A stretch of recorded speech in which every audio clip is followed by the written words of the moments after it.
તો સુરત શહેરમાં ધોધમાર વરસાદથી વરસાદી પાણી ભરાવાની સમસ્યા સામે આવી છે। સપ્તરંગી મંદિર રોડ પર વરસાદી પાણી ભરાયેલા છે। ઉધના સાઉથ ઝોન તરફ જતા રસ્તા પર પાણી ભરાયેલા છે।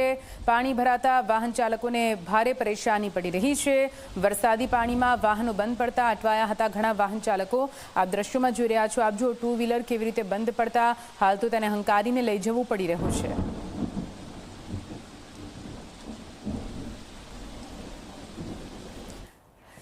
સુરતના ઉમરપાડામાં ધોધમાર વરસાદ વરસ્યો છે। ભારે વરસાદના કારણે મહુવન નદી ગાંડીતુર બની છે।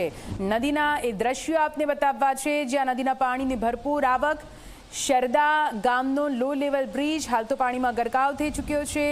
બ્રિજ પર પાણી ફરી વળતા વાહન વ્યવહાર સદંતર રીતે અહીંયા બંધ કરી દેવામાં આવ્યો છે કેમ કે લો લેવલ બ્રિજ પર પાણી ફરી વળતા અહીંથી વાહન પસાર થવું તે જોખમી સાબિત થઈ શકે છે। એટલા માટે જ હાલ તો આ લો લેવલ બ્રિજને બંધ કરી દેવામાં આવ્યો છે।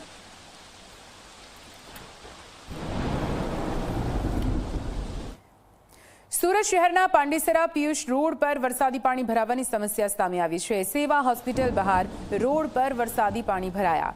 વરસાદી પાણી ભરાઈ જતા વાહન ચાલકોને હાલાકીનો સામનો કરવો પડ્યો। પાણીના લીધે અનેક વાહનો બંધ પડ્યા હોય તેવી પરિસ્થિતિ પણ સર્જાઈ છે। દ્રશ્યો આપ જોઈ રહ્યા છો। આપ જુઓ કેવી રીતે સુરતના અનેક વિસ્તારો આ જ રીતે પાણીમાં ગરકાવ થયા છે। ફરી એકવાર વરસાદ આવતાની સાથે સુરત જાણે કે ડૂબી રહ્યું હોય તેવા દ્રશ્યો સામે આવી રહ્યા છે। સુરત શહેરના પાંડેસરા પિયુષ પોઈન્ટ રોડ પર વરસાદી પાણી ભરાઈ ગયા છે। આ દ્રશ્ય છે તમે જોઈ શકો છો। ફરી ત્રીજી વખત પાણી ભરાઈ ગયા છે। વાહન ચાલકોને હાલાકી પડી રહી છે। અનેક વાહનો જે છે રસ્તા પરથી પરત ફરી રહ્યા છે ત્યારે મહાનગરપાલિકાના અધિકારીઓ અહીં આવી પહોંચ્યા છે જે ડ્રેનેજના ઢાંકણા જે છે તે ખોલી રહ્યા છે। પરંતુ મહત્વની વાત એ છે કે દર ચોમાસામાં અહીં વરસાદી પાણી ભરાઈ ગયા છે અને આ વખતે ફરી વરસાદી પાણી ભરાઈ ગયા છે। આ બાજુ તમે દ્રશ્ય જોઈ શકો છો। બંને તરફના રસ્તો છે પાણી ભરાઈ ગયા છે અને સેવા આયુર્વેદિક મલ્ટી સ્પેશિયાલિટી હોસ્પિટલ અહીં આવેલી છે અને હોસ્પિટલની બહાર જ જે રીતના વરસાદી પાણી જે છે અહીં ફરી ભરાઈ ગયા છે। લોકો જે છે હેરાન થઈ રહ્યા છે કારણ સુરત સહિત દક્ષિણ ગુજરાત અને રાજ્યમાં ભારેથી અતિ ભારે વરસાદની આગાહી કરવામાં આવી છે। આગાહીને લીધે અલગ અલગ વિસ્તારોમાં વરસાદ વરસી રહ્યો છે ત્યારે વરસાદ વરસવાની સાથે આ રીતના રોડ રસ્તાઓ પર પાણી ભરાઈ રહ્યા છે। આ દ્રશ્ય તમે જોઈ શકો છો।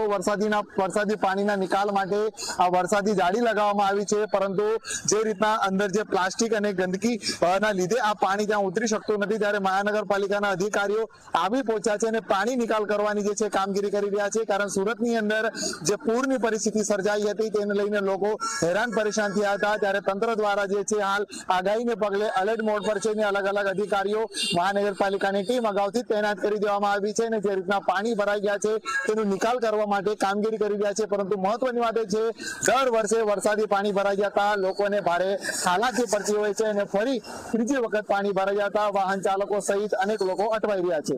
પ્રશાંત ડિગ્રે, જી મીડિયા, સુરત।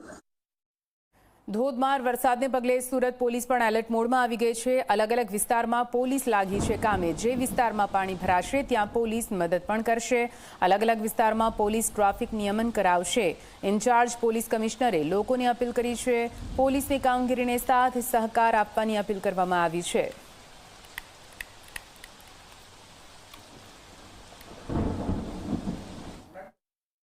ભારે વરસાદ આગાહીને લઈને અમારા સુરત શહેરની જનતાને નમ્ર અપીલ છે કે આગાહી મુજબ તેજ ગતિથી પવન ફૂંકાવાની સંભાવના છે જેથી આપના મકાન બિલ્ડિંગ ઉપર કોઈ પણ ઉડાઈ જાય તેવી વસ્તુઓ હોય તો તેને વ્યવસ્થિત મૂકો।